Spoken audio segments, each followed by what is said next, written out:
Well, he vowed to inflict as much pain as possible on the U.S. in response to Trump's tariffs. You come at us, we aren't rolling over.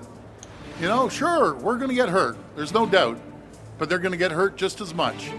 They don't have the manpower to build the cars right now. I don't start a tariff war, but we're going to win this tariff war. Then we're going to cancel Starlinks right away from either. In 2025, a dramatic shift unfolded between two of the world's closest economic allies, the United States and Canada. In response to former President Donald Trump's escalating tariffs on Canadian steel and aluminum, hiked to a staggering 50%, Canada, led by Ontario, stopped waiting for Washington to change course. Instead, it chose a new path, one that's redefining North America's economic map and sending shockwaves through trade, energy, and defense sectors. Ontario's $20 billion deal with Volkswagen to build one of North America's largest electric vehicle battery plants.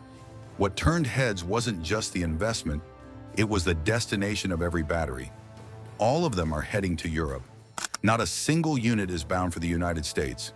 The Volkswagen deal signals more than just an economic pivot. It's a quiet but firm rebuke. After decades of integration, Ontario is unhooking itself from U.S. trade dependency. It's building new infrastructure, retraining workers, and aligning its systems with European standards. Roads, shipping routes, and power networks are being retooled for transatlantic trade. For cities like Detroit and Buffalo, once Ontario's trade lifelines, this is a sobering reversal. Meanwhile, Canadian suppliers from Northern Ontario are now focused on feeding this European-focused ecosystem. Nickel and lithium are extracted, processed locally, and exported east. Clean energy from Ontario's nuclear and hydro plants powers the entire project. Thousands of new jobs are emerging. The province isn't just surviving U.S. tariffs, it's thriving without them. For the U.S., this is more than a lost contract. It's a warning. Tariffs, once a tool to punish rivals, are now backfiring on allies.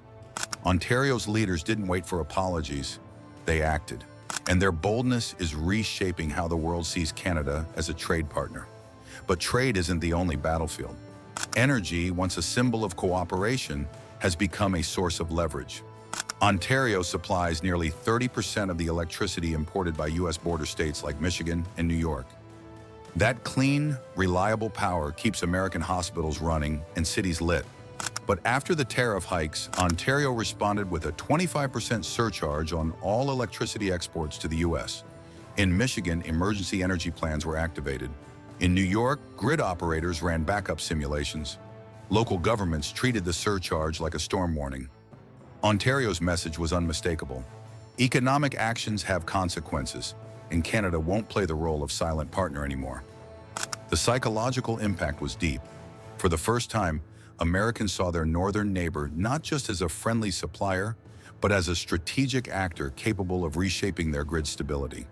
Trust, once taken for granted, began to unravel. Canada's pivot didn't stop with trade and energy. It reached into defense. In March 2025, Prime Minister Mark Carney made his first official state visit, not to Washington, but to Paris. Standing alongside French President Emmanuel Macron, Carney laid out a new vision of cooperation, one rooted in Europe, not the U.S. Canada's $19 billion F-35 deal with the U.S. was suddenly placed on hold. In its place, Canadian officials opened discussions with European defense giants like France's Dassault and Sweden's Saab. The reasons were clear. While the U.S. kept its military technology locked down, European partners offered more flexibility, local production options, and long-term tech sharing. The fallout was swift. Canada had never questioned its defense procurement ties to the U.S. until now.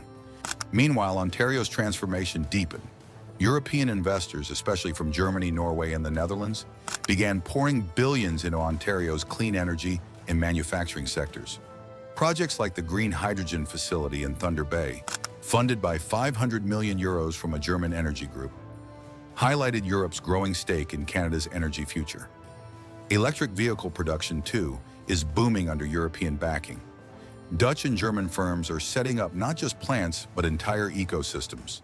Technology sharing, local supplier contracts, and workforce development, all designed to operate independently of the U.S. market. Canadian pension funds have taken notice. Institutions like the Canada Pension Plan Investment Board and OMERS are slashing U.S. exposure and redirecting billions into Europe's industrial core. Their rationale? Europe offers long-term stability and clear climate policy. The U.S., by contrast, offers unpredictability. Even currency habits are shifting.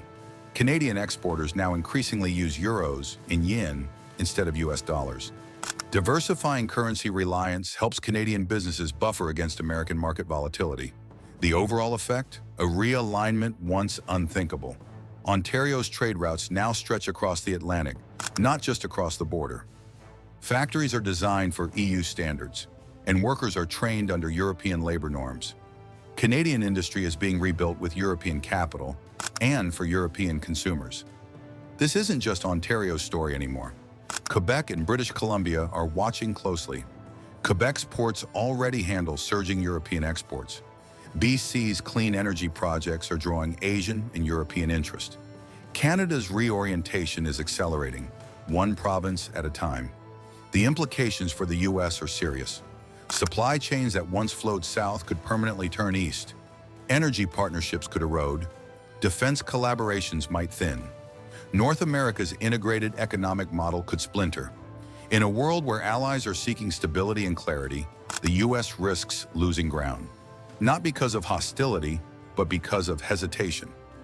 American tariffs may have sparked this realignment, but it's Canada that's steering the course. Ontario's decisions, whether it's a $20 billion battery plant shipping only to Europe or a strategic surcharge on exported power, signal more than frustration. If you found this video insightful, don't forget to hit that subscribe button. Stay tuned for more updates and content. We've got plenty more coming your way.